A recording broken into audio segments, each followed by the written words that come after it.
Okay, so this is part 2 of my Kel-Tec SU-16 review, and this part of the review is specifically to deal with the accuracy I saw from the rifle using these types of ammo.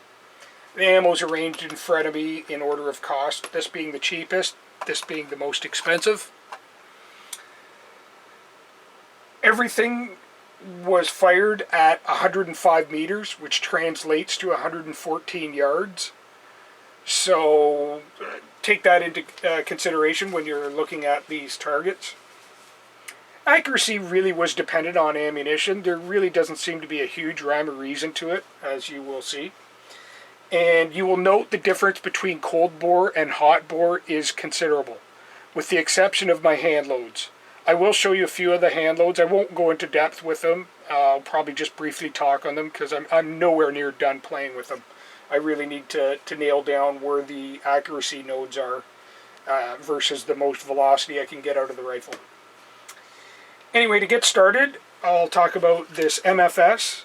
This stuff is very, very cheap. I think a box of 20 is like $5.50 at the local gun store, which tends to be kind of pricey for their ammo prices. So you can probably find it really, really cheap. Probably around 25 cents a round, possibly even less if you look around. Problem with it is there's steel in it. Whether it's a steel core or a bimetallic jacket, obviously the outer jacket, that's not a copper wash, it looks like a copper jacket. But there's steel in there, and if your range doesn't allow for that, that's going to be a problem. And of course the case is steel too. That being said, I should also point out before I get started, I had no failures to feed or no failures to eject. Absolutely no problems with this ammo. Everything I've fed the SU-16, it's been able, by all rights, it works. It may not be terribly accurate, but it will fire just about anything I can throw at it. I'll give it that. Okay, starting off with the MFS. Cold bore first is how I'll do it. I actually pulled this. Realistically, it probably should be about a 3-inch group. I didn't care to shoot another group with this. I do have lots of it. I will be firing more of it, and if for some reason I find it gets more accurate, I'll say something. But, you know, without that pull, I think that should have been probably up in right here. That's going to be about a 3-inch group, and comparing to the hot bore being 4.3, that would be consistent with what I would expect to see. Velocity is probably pretty decent. Out of the bolt guns, I've found this stuff to be pretty warm. Not 5.56 warm, but definitely warm for 223. The 55 grain bullets I found to be about 3,400 feet per second. So it'll get the job done. You can plink with it and have some fun. It's cheap. It works. Not much more I can say about it. This stuff is the next one up.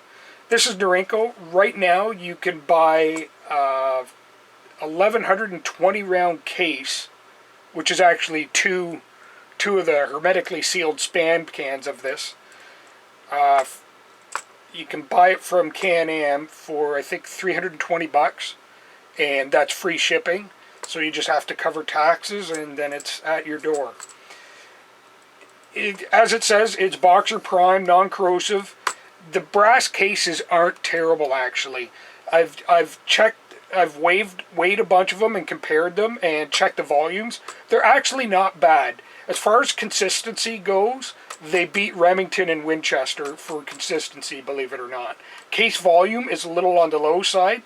This is actually 5.56 ammo, so I believe the case to be pretty hefty, and that's why the volume's down quite a bit. Now, if you do try and fire this out of a bolt gun, you're going to find two things. It's going to be really tight closing the bolt, and my speculation is the difference in tolerances on the 5.56. The 5.56 has this shoulder a bit forward of what a 223 would be. Yes, you can shoot it from a bolt gun, but I don't think it's really recommended. I cronied this out of my Remington 700 SPS Varmint 26-inch barrel at 3,700 feet per second. which is screaming for even a 55 grain bullet, which is what this is. I didn't care to do too much more after I saw that. That's pretty hot, and combined with it being tight on the bolt, I played around with it. It was kind of mediocre accuracy, really tight to close the bolt, so I really didn't do any more with it. I have quite a bit of it. I probably have a good 600 rounds of it, so I'm happy. Absolutely no steel in the case. You're good to go to fire this anywhere. Fantastic ammo for the price. I would always keep a stockpile of it. It's not the most accurate, but it's perfectly good, fun plinking ammo, and you get a bit of brass to play with later if you care to police it up, or you can leave it for somebody else. If I'm out in the bush, I always pick up my cases, even steel cases. I leave nothing behind. The only thing you see are footprints and tire tracks if I've been there. Anyway, here's the cold bore, 3 inches. 3 inches at that range for plinking ammo. I consider that perfectly fine. Others may regard that as not good enough, but that's okay for me. Hot bore, opened up to just over 5 inches. It actually went off the paper. I think it landed right about right here, kind of thing. Again, if it's hot, you're really looking at milk jug accurate. Not much better, but that's all right with me. Next up is American Eagle. This is actually, American Eagle is federal, and this stuff's specifically for the AR rifles, I guess. It's pretty inexpensive bulk ammo that you can find pretty readily. I think this stuff ended up to be about 40 cents a round, which isn't dirt cheap, but it's not bad. The big thing about this and why I like it is federal brass is exceptional for reloading. It's very uniform in its dimensions and case volume, and as anybody that reloads, that is kind of a very big step in your accuracy. You want the weight of the actual case and your volume to be consistent, and dimensionally you want it consistent, and Federal seems to do that with their brass. Short of buying specifically good quality brass such as Hornady, Lapua, or whatever, this is probably your best bet if you're just going to reload and go with off the shelf. That being said, it wasn't terribly accurate out of the rifle, unfortunately. I've never really shot this too much before, so I'm going to have to try it in the bolt gun and see how it works. Hopefully it does a little better out of the bolt gun, and at least I can have some fun with it. There it is, cold bore. Not very good, nearly a 5-inch group. And hot bore, not really any different. I did shoot quite a bit of it, and uniformly it's about a 5-inch group. Whether the rifle's cold or there's smoke pouring off from the oil cooking, it really doesn't matter. It shoots about that. That being said, it's functional ammo. I'm not going to beat it with a stick too hard. The gun just didn't like it. Whatever. Next up is Hornady Steel Match. Now, what this is a steel case with a good quality Hornady slug put in it. I believe there's a cantilever. Yes, there is. There's just a very, very mild cantilever on the bullet, and it is crimped down just a bit, so it isn't a true match round, I suppose. But I've found this ammo to work uniformly well in just about everything I've fed it to, which is why I have a reasonable amount of it again. I've kind of always kept an eye on seeing this in the local gun store, and if I see it, I buy it up if I can. Unfortunately, I haven't seen it in a while, so I don't have nearly as much as I would like to have, particularly considering how well it did work in the SU-16. Out of both my bolt guns, one being Remington 700 SPS Varmint with a 1 in 12 twist and a 26-inch barrel, and the other rifle being a Savage 12 1 in 7 twist 26-inch varmint barrel, stainless. It uniformly will shoot about 1 MOA out of both those rifles. Crazy, just crazy. And that makes this rifle, or this particular ammo, just have fantastic utility. And I really encourage anybody that if you see this, give it a try on your gun, and I think you'll be pleased. At the somewhat overpriced local gun store, this is about 60 cents a round. And I can't reload the brass, so it is kind of expensive that way. I probably can find it for about 50 cents a round if I really hunt around for it and ordered it when I saw it. Something I'll probably have to consider doing. If somebody started selling this stuff by the case, I would just be thrilled. I would still reload for my bolt guns because I get way better accuracy out of both those. I'm well into the anywhere from 0.4 to 0.7 on both the bolt guns with my hand loads. So this is just kind of a backup if I can't be bothered hand loading and wanna foul my barrel. I'll shoot off a bit of this and have some fun. Anyway, here's how it performed in the SU-16. I need to shut up and get a move on. There it is, cold bore. Quite happy with that. No, it's not MOA or anything. I think it turns into 1.5, 1.6 MOA at 100 yards. There it is, 107 or 1.7 at 105 meters. I'm perfectly happy with that.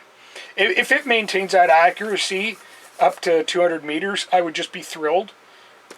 That's just fine. This is consistent at 105 meters. I did shoot more of it and got very similar groups. I did actually get a 1 MOA group, but there's no point showing that because it's kind of a 1 in 10 thing. And that's not really what I'm trying to portray here. I'm trying to show you what the average is going to be and what you should expect out of the majority of your shooting. And there it is, 1.7. That's kind of the median of what you would expect out of it. Like I say, for the expense of that ammo and that group, perfectly happy with it. Just need to find lots more. Here it is, hot bore, and of course it opened right up to 3.6 inches. Again, still fine for planking. Now, when I should clarify how I shot these groups. I'll do that after the last one and before I move into the hand loads. The last one was the Remington UMC. It was abysmal. This was the most expensive. It worked out to, what was that, 65, nearly 70 cents a round, and it was terrible. And Remington brass isn't particularly great for reloading. You know, you can use it. It's perfectly viable, but it's not terribly consistent. So if you're really going for your accuracy loads, you probably don't want to use Remington brass. You shouldn't use Winchester brass, and I do frequently. And I still manage to pull decent accuracy out of it, but I really need to stockpile more Federal brass and start using that more. It seems to make the difference and give me more consistent sub-half MOA groups with my 223s. Okay, how I did these groups was I loaded the mag up with 10 rounds of what I was firing, and I would shoot a 5-round. I would have 2 targets set up already. I'd shoot a 5-round group and immediately pan over and shoot the next 5-round group. I did not take a whole ton of time. There was none of this breathing control. There was none of this taking my time, making sure the trigger broke cleanly. I was just shooting it like you would a semi-automatic rifle, because that's what it is. This is not a match rifle. I have no intention of shooting it like that. Would it have made a huge effect on the accuracy? Not really. You know, maybe for this stuff, I could have trimmed it down, 0.1 or 0.2, but really that's not going to make a difference. Okay, on to the hand loads. I'm not going to do too much in this, just because I'm not finished with it. I only tried 69 grain Sierra Match King. My goal was to try and find a node at the maximum load for the rifle to try and get as much velocity out of the short barrel 1 in 9 twist. So I basically started right at the cusp of a compressed load and then well into a compressed load. Turns out for both powders, which were Varget and Winchester, I believe it was, Lord, where did I put it? Here it is. Winchester 748. course. What was I thinking?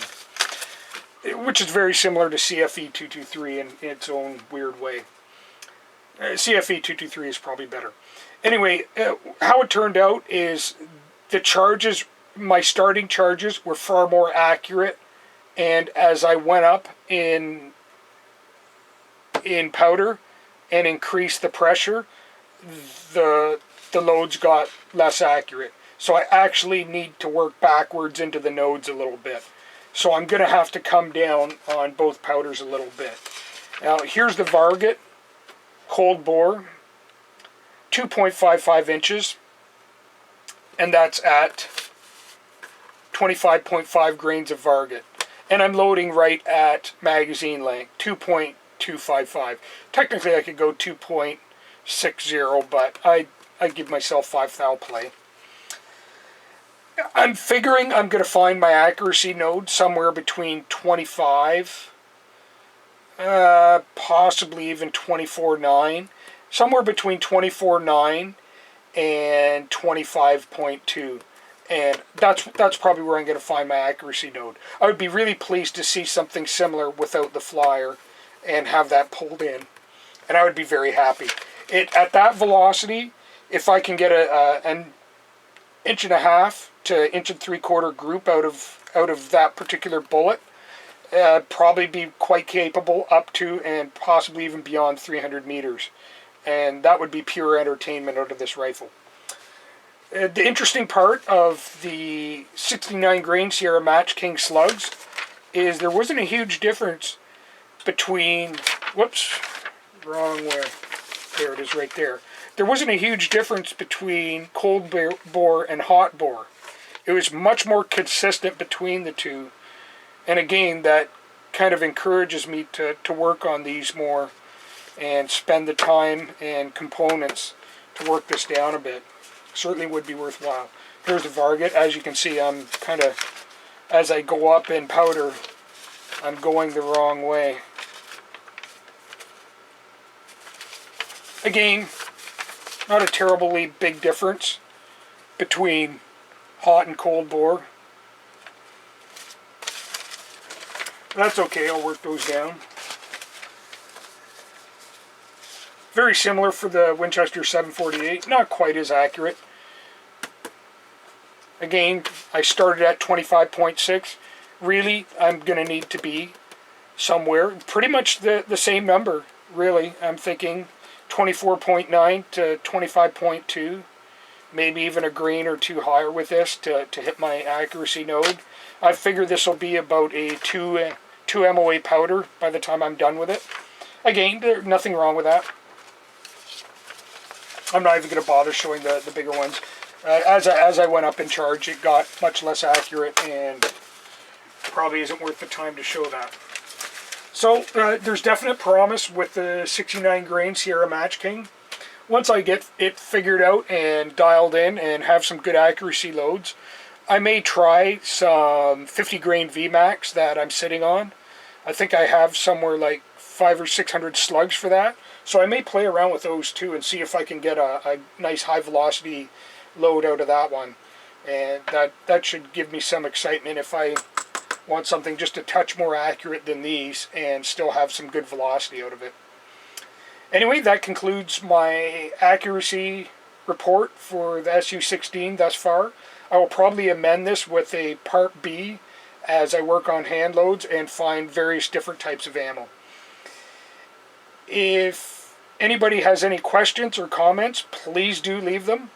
If you have different experiences with your SU-16, please post. Even better, refer me to the videos you've shot, and I would love to see what other people are getting from their SU-16.